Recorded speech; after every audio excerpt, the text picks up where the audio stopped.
So each time we do our Ho'oponopono, we're different. We open ourselves to inspiration.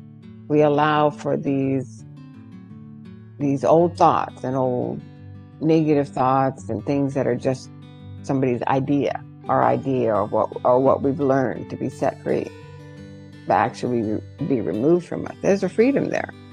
The freedom is we're no longer stuck on something, right? We get into right, wrong, good, or bad. Well, you may or may not be inspired with that.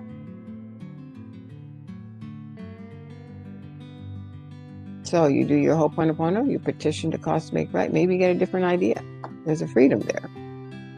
Right? If we're looking for freedom, I want to be free of my, quote, good ideas, of my judgments, of my demands in life and in other parts, and just be in the flow.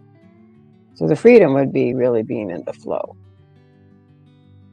The flow of you with yourself and your life. This is you in your life. You with yourself in your life, right? It's just you with you. You with you in your life. How do you be free from the pain? You're mad at somebody. We always think somehow that when we're mad at somebody, we're hurting them.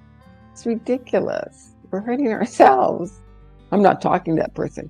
Okay, but what are you holding on to, right? You're not hurting anybody. We hurt ourselves. So that's a freedom. I really don't. People think spiritual, oh, it's about your meditation or something. You want to meditate, great. You can do your Ho'oponopono with it. But to me, Ho'oponopono is it's a fact, whether we know it in science or not.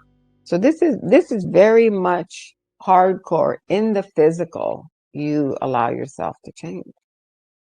Then your, quote, spiritual or beyond or esoteric feeling or other dimensional feelings and understanding is different. But this is day-to-day living. How do you do with your family, your work, your kids, right? It's not spiritual airy-fairy thing. This is hardcore physical reality. This is how things work. You just don't know that they're there.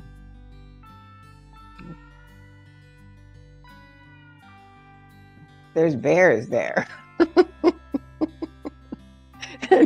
I mean, I'm from Hawaii, right? You go to the beach, you bring your cooler, you open up your sandwich, you leave the sandwich open on the thing, you lay down with your head on the cooler and go to sleep. You wouldn't do that in Alaska. You wouldn't do that anywhere in Alaska or Yosemite or anywhere. There's bears.